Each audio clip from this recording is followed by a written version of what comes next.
Je suis la professeure Claire Paquet. Je suis neurologue, neuroscientiste et neuropathologiste. Je dirige le Centre de neurologie cognitive qui comprend une unité dédiée à la maladie à corps de Lévy à l'hôpital Lariboisière Fernand Vidal.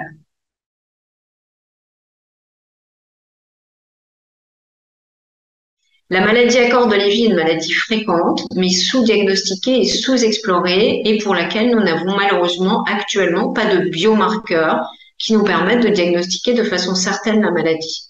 J'ai créé une équipe dans mon service qui est dédiée à la maladie à corps de Lévy et nous menons et nous consacrons une bonne partie de notre activité recherche et clinique à la maladie à corps de Lévy.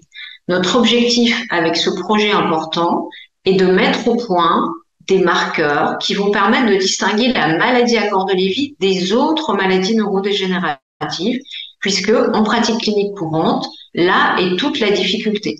Distinguer un patient qui souffre d'une maladie à corps de Lévy d'un sujet contrôle, ça n'est pas très compliqué. Distinguer un patient qui souffre d'une maladie à corps de Lévy d'une autre maladie, c'est beaucoup plus compliqué.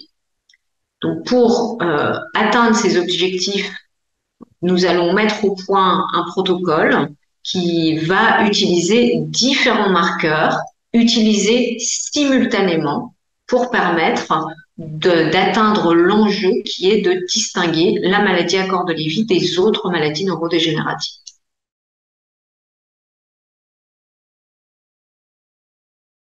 Le protocole de recherche va se dérouler de la façon suivante.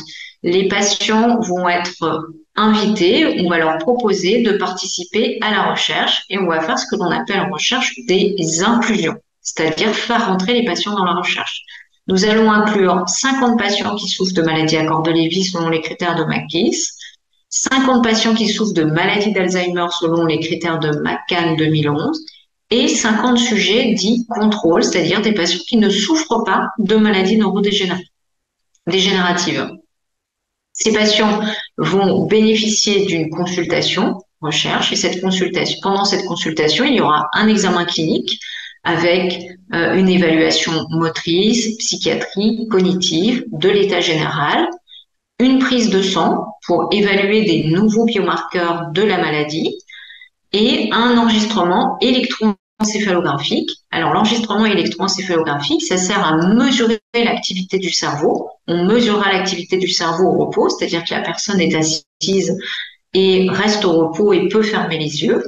Et cet examen n'est pas douloureux puisque ce sont quelques électrodes qui sont posées sur la tête pendant quelques minutes pour enregistrer l'activité du cerveau.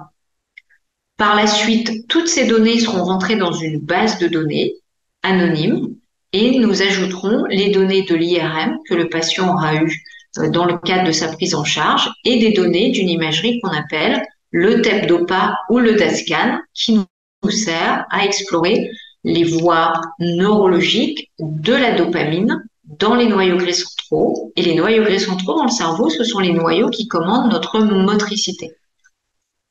À l'issue de cette consultation, le patient peut bien sûr repartir et il n'y aura pas d'autres consultations et pas d'autres suivis dans le cadre de cette recherche. Donc, il y aura juste une consultation.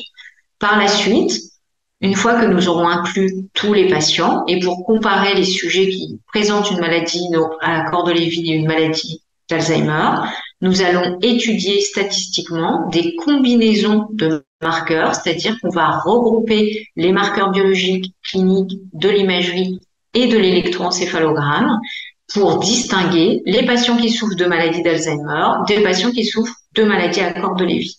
Ça, c'est la première étape du projet. La deuxième étape du projet, c'est de créer un pattern d'intelligence artificielle qui nous permettront automatiquement, en rentrant des données dans un ordinateur, de distinguer grâce à cette combinaison de biomarqueurs les patients qui souffrent de maladie à corps de Lévy des patients qui souffrent de maladie d'Alzheimer.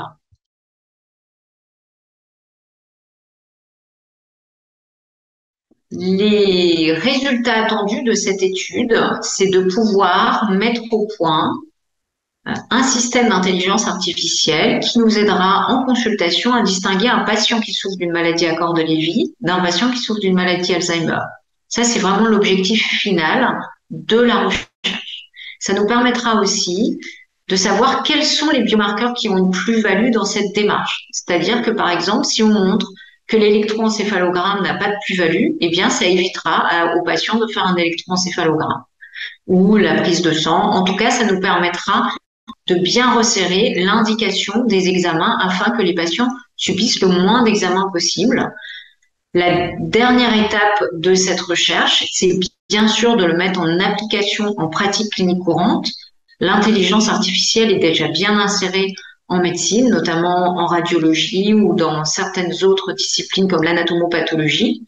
En clinique, pour l'instant, ça reste assez timide et nous, notre objectif, c'est de pouvoir mettre en place un système qui sera facilement accessible, par exemple sur une plateforme informatisée.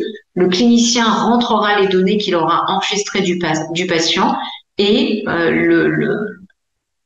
le système d'intelligence artificielle, qui n'a pas encore de nom, c'est pour ça que je cherche le nom, nous permettra de dire oui, c'est plutôt une maladie à corps de Lévy ou oui, c'est plutôt une maladie d'Alzheimer.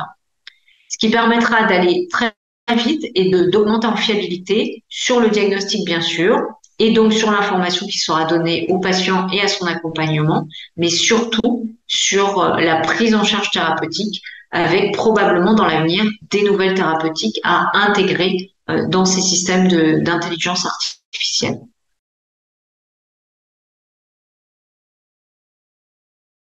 Je souhaite bien entendu remercier chaleureusement l'association A2MCL qui a accepté de soutenir le projet, ce qui a permis dans le cadre d'un mécénat, un financement de la fondation Roger de Spolberg, que je remercie bien évidemment. Nous remercions également mon équipe et moi-même, tous les patients et tous les accompagnants qui vont participer à cette étude.